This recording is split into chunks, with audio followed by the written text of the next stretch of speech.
Oi pessoal, aqui é o professor Maxwell de História e hoje eu vou dar aula para o sétimo ano. O nosso assunto de hoje vai ser a chegada dos franceses e holandeses aqui no Brasil, tá? E assim a gente vai começar aí o nosso quarto bimestre e caminhando aí para o final do ano. Sei que esse ano foi um ano realmente complexo para todos, mas vamos conseguir superar e ano que vem vai ser um ano bem melhor, tá? Vamos lá, começando o assunto de hoje, vamos falar aí sobre os franceses, tá? O Brasil, para vocês terem uma ideia, a gente já falou sobre isso, quando ele foi colonizado na realidade a partir de 1530, tá? Porque nesses 30 anos que o Brasil ficou sem a colonização, ficou só explorando ali os, os pau-brasil, mas o Portugal estava mais preocupado com o comércio lá com as Índias. Mas aí o que vai acontecer? Os franceses não aceitavam o Tratado de Tordesilhas, dizendo que dividia o planeta Terra entre Portugal e Espanha. E assim ele vai invadir aqui o Brasil e vai fundar aí a França Antártica, tá? Isso a partir de 1550, quando eles vêm para cá, invadem aqui o atual Rio de Janeiro e aqui eles conseguem fazer uma aliança, né, com os tamoios, tanto é que vai ser chamado de Confederação dos Tamoios. E esses índios não estavam satisfeitos com os portugueses e estavam escravizando eles para trabalhar lá na lavoura de cana-de-açúcar. Então eles se juntam aos franceses para tentar expulsar os portugueses. Mas os portugueses conseguiram superar isso e conseguiram expulsar os franceses aqui do Brasil quando o Estácio de Sá, né, que é governador na época aqui do Brasil, e seu sobrinho Mendes Sá, que vai ajudar nessa coisa de expulsar os franceses aqui do Rio de Janeiro. Tanto é que a cidade do Rio de Janeiro tem esse nome atual, é graças ao Mendes Sá. Porque quando ele entrou ali na Baía de Guanabara, ele pensou que era um foz de um rio, certo? Estava no mês de janeiro, então ele botou o nome da cidade, ou melhor, das província, né? A futura província do Rio de Janeiro, de Rio de Janeiro. Mas aí eles eram muito católicos e colocaram lá o santo do dia. Para o santo que eles lembravam, que era do mês de janeiro, era São Sebastião, então o nome da cidade ficou Cidade de São Sebastião do Rio de Janeiro. Então Mendes Sá ajudou a expulsar os franceses, morreu até depois de tomar uma flechada no rosto, certo? E na região deu tétano e ele acabou vindo a falecer. Os franceses ainda não satisfeitos, eles vão invadir a região hoje, que é o atual Maranhão. E lá eles vão botar a França equinocial, tá? De novo, eles vão tentar se manter ali no Maranhão, de olho na riqueza das embarcações espanholas, que está cheio de ouro, né? Que foi tirado lá dos Incas, ou melhor, dos Astecas, e eles tentavam furtar esse ouro. Mais uma vez eles fizeram amizade com tribos indígenas, né, os tupinambás, para tentar se manter naquela região. Mais uma vez, os portugueses reagiram e também conseguiram expulsar os franceses aqui do Brasil, tá? Então, Portugal consegue manter a hegemonia. Mas aí vai acontecer uma coisa que aí a gente já vai entrar no sentido dos holandeses. Os holandeses, eles, por exemplo, era bem amigável com os portugueses, faziam boas transações. Tanto é que as especiarias trazidas lá das Índias eram dadas aos holandeses e eles que faziam a distribuição dessas especiarias na Europa. Então, Holanda e Portugal tinham uma boa relação.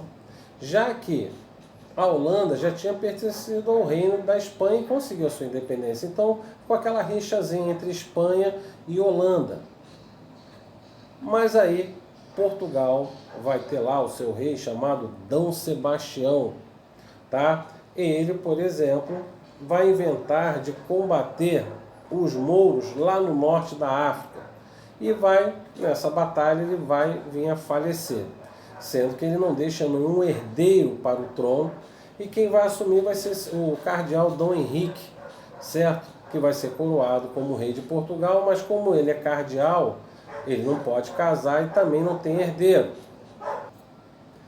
Então, como está dizendo, Dom Sebastião ele vai combater os mouros lá no norte da África, vai morrer lá na batalha, e o trono fica vago, e o cardeal Dom Henrique, que é sobrinho, tio, quer dizer, de Dom Sebastião, vai assumir o trono. Só que ele é religioso, ele não pode casar.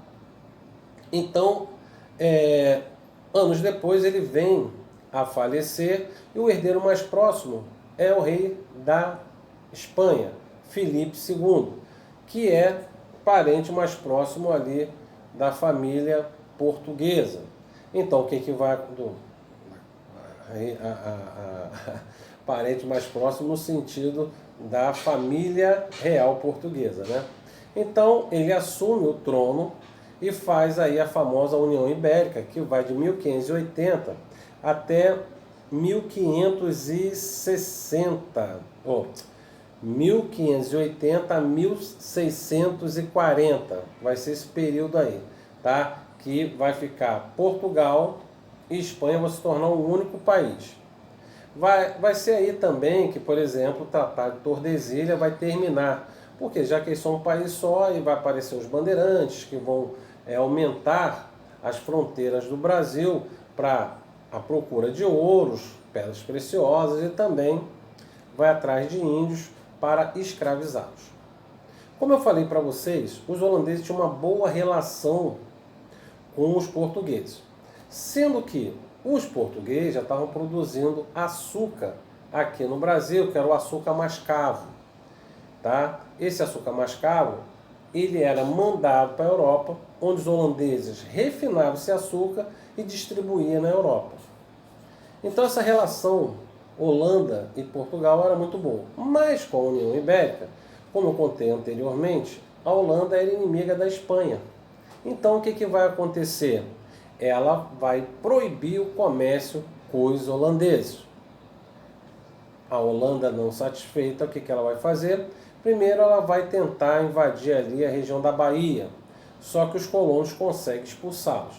Então eles se organizam melhor, e a Companhia das Índias holandesas se organizam e invade ali a região de Pernambuco e domina aquela região. Sendo que quando eles chegam ali, eles tentam mostrar para os colonos que eles não são inimigos. O que eles querem na realidade é o açúcar mascavo para eles refinarem e mandar para comercializar na Europa. Só que Portugal está sendo dominado, e o resto do Brasil fica largado, vamos botar assim, né? Então, os holandeses, duas coisas que eles fazem. Primeiro, eles invadem também a colônia de Angola, que pertence a Portugal. E lá começa a fazer o comércio de escravos. Então, eles tomam conta ali do tráfico negreiro também, que era dominado pelos portugueses. Tá? Então, eles vão começar a vender os escravos aqui também no Brasil. As outras partes das colônias aqui do Brasil começam a se sentir prejudicadas, principalmente aqui a colônia de São Vicente, né, onde fica a atual São Paulo, Minas Gerais, Rio de Janeiro. E aí então, o que vai acontecer? A Companhia das Índias Holandesas vai mandar Nassau, tá, um holandês para dominar a região ali. E Nassau ele tem uma boa relação com os colonos, ele começa até a emprestar dinheiro para esses produtores de açúcar, né, de cana-de-açúcar, né, para investir nos engenhos, sendo que a Companhia das Índias Holandesas ficou com medo de Nassau dar um golpe neles aí, né? Então o que que faz? Manda Nassau voltar para a Holanda e aí eles vão cobrar, ó, nós queremos aí nosso dinheiro que emprestamos a vocês. E nessa briga toda, entra em guerra aí os holandeses e os colonos portugueses, que conseguem expulsar os holandeses aqui do Brasil, tá? E assim vem também o fim lá da União Ibérica, tá? E Portugal volta a dominar aqui todo o Brasil.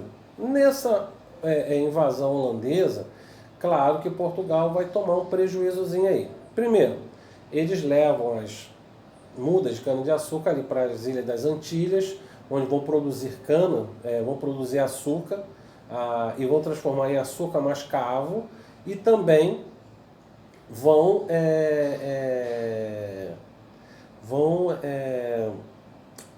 refinar esse açúcar. Os portugueses também teve uma vantagem. Eles sabiam fazer açúcar mascavo, mas não sabiam refinar. E vão acabar aprendendo esses colonos a refinar o açúcar. Tá? Essa foi a vantagem que os portugueses tiveram. Mas no resto, só teve desvantagem. Tá bom? E depois, quando o Reino de Portugal volta a ter uma boa relação com a Holanda após o término da União Ibérica, o que vai acontecer? Os holandeses vão exigir que os portugueses paguem, né, aquilo que ele emprestou aqui, os colonos, e o Reino de Portugal vai lá e paga os holandeses. E assim volta uma boa relação entre esses dois países. Tá? Aqui no Brasil, como eu estava falando para vocês, os escravos que vinham para cá, quando era trazido pelos portugueses, para vocês terem uma ideia, vamos dizer, de 100 escravos trazidos, 50 morriam durante a viagem. Já os holandeses, de cada 100 que trazia, morria um. Então, o lucro holandês em relação a trazer os escravos para o Brasil era bem maior. Só que o que vai acontecer? Esse número de escravos vai aumentar muito. Claro que muitos falam assim, os negros aceitavam, né, a condição de escravo. Não, mas vai chegar uma hora que muitos deles ou vão se matar, certo? Ou vão tentar fugir, ou vão formar os primeiros quilombos, tá? E assim, fugindo da dominância ali desses senhores. Quem toma conta dos escravos nas fazendas de açúcar são os feitores. Normalmente esses escravos eram colocados, né, presos dentro lá da senzala para eles não tentarem fugir. Aqueles que tentavam fugir, por exemplo, tinha senhores que às vezes para tentar reprimir, falavam assim, a gente tem que marcar esse escravo para saber que ele é um escravo fujão. Às vezes marcava o rosto do camarada com ferro quente. Só que muitos deles nem esquentavam e fugiam de novo a si mesmo.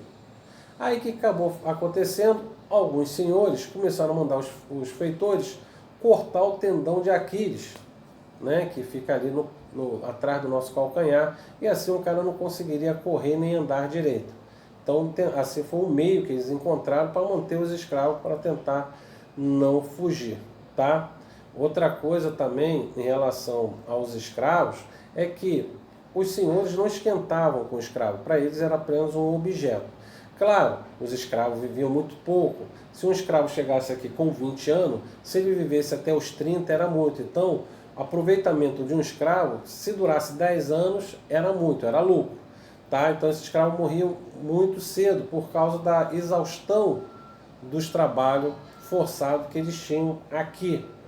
Fora os castigos físicos que também aconteciam. Isso também acabava com esses negros que vieram para cá obrigados, eles não vieram por conta própria, eu quero conhecer o Brasil, eu quero trabalhar no Brasil, não. Eles foram trazidos para cá, sendo obrigados a vir para cá para trabalhar na lavoura de cana-de-açúcar. E foram muito maltratados essas pessoas, esses seres humanos, porque tem muita gente, certo, que é racista, e a gente temos que enxergar que nós somos todos seres humanos. E o que os portugueses fizeram manchou a história do Brasil. Se a gente fala do Holocausto lá dos alemães, nós fomos aqui em relação aos negros, aos escravos, que foram tirados lá das suas famílias do continente africano para trabalhar aqui no Brasil como escravo sem ter nenhum direito. Apenas o direito de trabalhar e se calar e também serem castigados. É muito triste a história, do negro escravo aqui no Brasil. Dando continuidade aqui, como eu já falei um pouco dos holandeses, eu estava falando um pouco dos quilombos, o mais famoso, por exemplo, é o quilombo dos Palmares, onde vai lá ter como principal líder, vai ser o Zumbi dos Palmares, tá? Ele vai substituir seu tio. O quilombo ele cresceu de tal forma que o governo viu que deveria combater esse quilombo porque podia perder o controle sobre aquela região ali de Palmares. Então o que vai acontecer? Ele muitas das vezes vão atacar, vão perder os portugueses, mas vão insistir em atacar, tanto é que o bandeirante chamado Domingo Velho, que vai conseguir acabar com o quilombo dos Palmares. E outra coisa também é que o pessoal às vezes vê aí os bandeirantes como grandes heróis, né? Que foram os bandeirantes que ajudaram a aumentar a fronteira do Brasil. Não, realmente isso eles fizeram, mas eles eram muito ruins, tanto para os habitantes da nossa terra brasileira, que era chamado de índios, e também com os escravos. Então não era um cara nada bonzinho não, eles eram bem ruinzinhos, tá bom? Pessoal, espero que vocês tenham entendido aí sobre essa invasão holandesa, francesa e também um pouco aí da escravidão no Brasil, tá? Faça os exercícios desse capítulo que a gente vai corrigir na próxima aula, junto com o livro de atividades, que vocês também façam desse capítulo, tá bom? Pessoal, um abraço e até a próxima videoaula. Tchau!